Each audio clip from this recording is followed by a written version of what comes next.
श्री राम शिरोमणि वर्मा जी।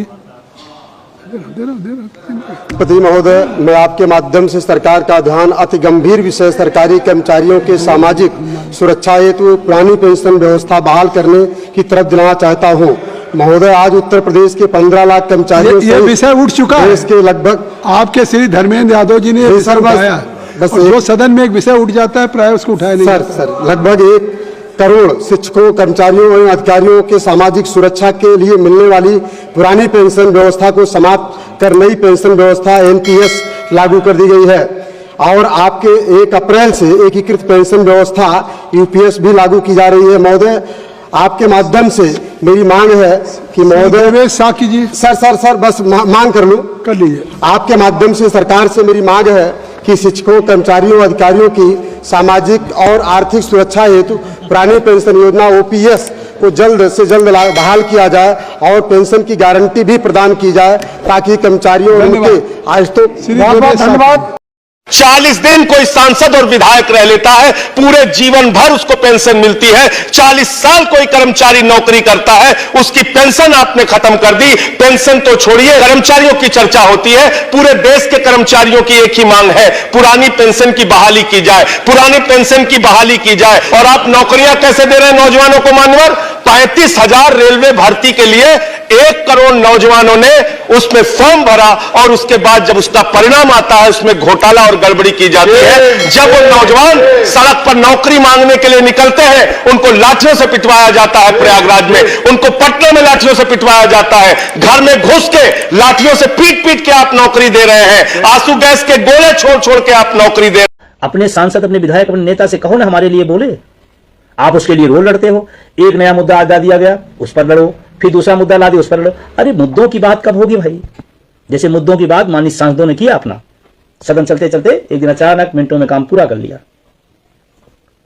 और इसीलिए शायद वहां है क्योंकि वो अपने हित समझते हैं और आप अपने हित के बजाय दूसरे हितों पर लगे रहते हैं। और गजब है, आजकल तो अच्छा चल रहा है इस देश के अंदर, जिसका कोई लेना देना नहीं है उन मुद्दों को बनाया जाता है और आपके सामने फेंक दिया जाता है, आप उसी में उलझे रहते हैं। और असली काम आपका जो है उस पर आपको समय नहीं है। कोई लड़ रहा है, कोई संगठन लड़ रहा है, कोई व्यक्ति लड़ रहा है, जिले में, ब्लॉक में, मंडल में, प्रदेश में, देश में, उसको साथ देने के बजाय क्रिटिसाइड करना है। तमाम सारे लोग, हम सब तो ओपीएस की लड़ाई लड़ रहे हैं कि ओपीएस मिले, तमाम लोग विजय बंधु के खिलाफ लड़ाई लड़ रहे हैं। उनको और किसी से लेना देना नहीं है, ना पेंशन से लेना देना नहीं, बस विजय बंधु के खिलाफ लड़ना है। अरे उन सांसदों से सीखो भाई। कोई व्यक्ति लड़ रहा है तो कोई प्रस्ताव लाया हो, किसी ने समर्थन कर दिया होगा। अगर कोई व्यक्ति लड़ रहा है तो नहीं लड़ सकते तो समर्थन कर दो, किसी भी तो इकट्ठा हो। कमाल के कुछ लोग तो रोज लिखते रहते हैं, रोज इतना। अगर वो ढंग से सरकार के खिलाफ लिख दें अपने मुद्दे के लिए तो शायद 2 कदम आगे बढ़े मामला। इसीलिए मेरा साथियों से निवेदन है, राजनेता, राजनीतिक पार्टियों, उनके एजेंडे और उनके कृत्रिम बनाए हुए मुद्दों पर थोड़ा सा,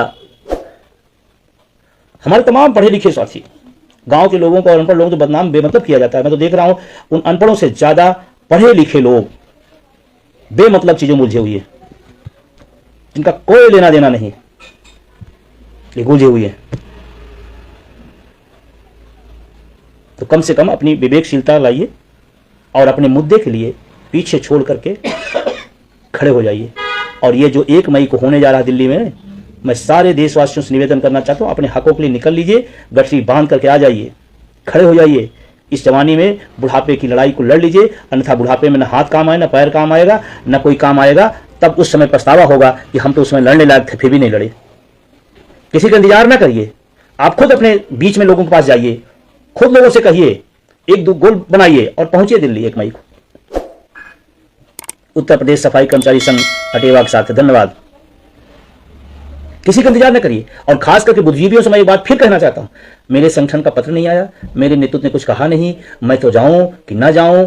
जब ये बात सवाल आए तो संसद में बैठे हुए सांसदों को ध्यान रखना, एक भी पार्टी के नेतृत्व ने पत्र नहीं जारी किया था, फिर भी समर्थन किया उन लोगों ने, क्योंकि उनको पता है कि इसमें मेरा भी वेतन बढ़ेगा।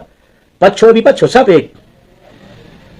और 1 तारीख क्योंकि यूपीएस सरकार तानाशाही पूर्ण ढंग से लागू करने जा रही है, इसलिए पूरे देश के तमाम जिला मुख्यालय, सभी जिला मुख्यालयों पर आप सुबह से काली पट्टी बांध करके और उसके बाद जिलाधिकारी को ज्ञापन देना है।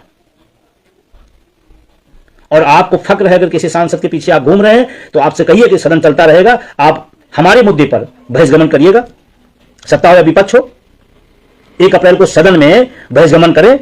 आप उनके लिए दिन रात मरते हैं ना, एक बार आप भी कह लीजिएगा। तमाम सांसदों के मुंह से पेंशन निकलती तक नहीं है और आप उनके मुद्दे पर रोज लड़ते हो। मैं तो देख रहा हूं मुद्दे पर हमारा बुद्धिजीवी समाज लिखना बंद कर दिया है और दूसरे मुद्दे जो आते हैं उसको लिखना शुरू कर देता है। इसलिए फिर से पुनः निवेदन, आज मेरा विषय इतने था क्योंकि मैं कल से इसको पढ़ रहा था, मैं देख रहा था कैसे लोग आपको बेवकूफ बनाते हैं और पढ़ा लिखा कैसे बेवकूफ बन रहा है। तमाम छद्म संगठन ऐसे बेवकूफ बनाते हैं, लोग बनते रहते हैं। ना उनका संघर्ष है, ना कोई जनाधार है, ना कोई लेना है, ना देना है। एक दिन संशोधन, एक दिन ओपीएस, फिर अगले दिन फिर एनपीएस। अच्छी एक लाइन हमको, no NPS, no UPS, only OPS. और ये संघर्ष इन्हीं राजनेताओं के चरित्र को अगर सीख लो आप कि अपने मुद्दे के लिए एक होना है तो आप जीत जाओगे। आइए 1 अप्रैल को अपने जिला मुख्यालयों पर और 1 मई को मजदूर दिवस, क्योंकि हम लोग काम करते हैं, वेतन पाते हैं और जैसे काम बंद वैसे वेतन बंद, पेंशन की बात ही छोड़ दीजिए। इसीलिए आपको मैं पुनः आह्वान करता हूं कि 1 मई को आप लोग टिकट मिलता है करा लीजिए, वेटिंग मिलती है करा लीजिए। जो जैसे पहुंच सके, संघर्ष की लड़ाई में सुविधा नहीं देखी जाती है। जिस बुढ़ापे के लिए सुविधा ढूंढा जा रहा है उसके लिए आज संघर्ष करिए। हमारी टीम लगातार लगी हुई है, प्रदेश के लोग, देश के लोग, सारे लोग लगातार लगे हुए हैं। आप उसके सहयोगी बनेंगे, लड़ाई बढ़ेगी। और आप ध्यान रखना है कि आप कदम दर कदम आप सफलता की तरफ बढ़ रहे हैं। बस सांसदों वाली एकता एक बार दिखा दीजिए, फिर चीजें हो जाएंगी। और जो लोग मेरी बात पर बहुत यकीन न करते हो तो सांसदों के आज वेतन भत्ते को खुद आप पढ़िएगा, निकालिएगा, पढ़िएगा, लिख सकिएगा लिखिएगा। मैं अपील भी करना चाहता हूं इसी माध्यम से, आप अपने मुद्दों पर लिखिए। फालतू के रोज रेडीमेड जो मुद्दे बनाए तो उसको छोड़िए, आप अपने मुद्दे पर रोज कलम चलाइए।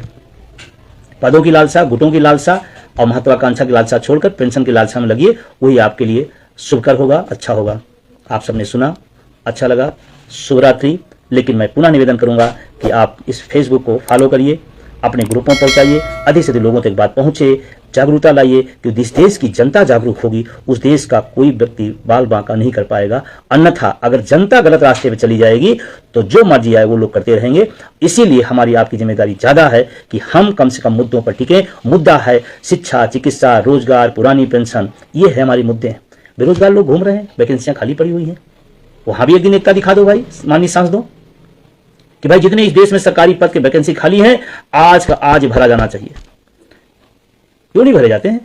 क्योंकि सरकारी तंत्र को तोड़ा जा रहा। और मैं एक बड़ी बात कहते हुए अपनी बात खत्म करता हूं, सरकार आज इस दिमाग में है कि हम सरकारी व्यवस्था बंद करके प्राइवेट कर देंगे तो हमारी सुविधाजनक होगा। मैं आज ये बात पूरे होशो हवास में कह रहा हूं, जिस दिन सरकारी व्यवस्था खत्म हो जाएगी, पूरी तरह से प्राइवेटाइजेशन हो जाएगा, सरकार मतलब जीरो, क्यों सुनेगा कोई आपका?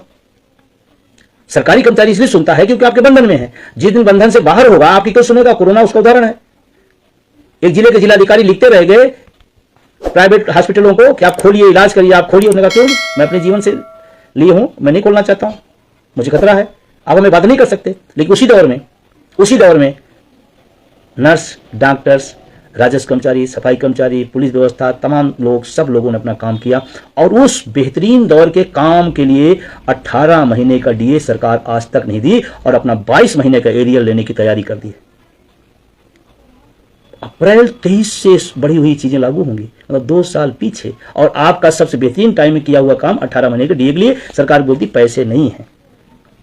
हाँ, भले आर्थिक महाशक्ति बनेंगे विज्ञापनों में, भाषणों में, लेकिन 18 महीने डीए के पैसे नहीं इस देश को। अग्निवीरों के लिए वेतन के पैसे नहीं है, पेंशन की तो बात ही छोड़ दीजिए। देश के अर्धसैनिक बलों के खिलाफ सुप्रीम कोर्ट में लड़ेंगे कि उनको पेंशन ना देनी पड़े क्योंकि पैसे नहीं है। लेकिन अपनी जब बात आएगी तो मिनटों में छुटकारा। बहुत बहुत धन्यवाद, शुक्रिया।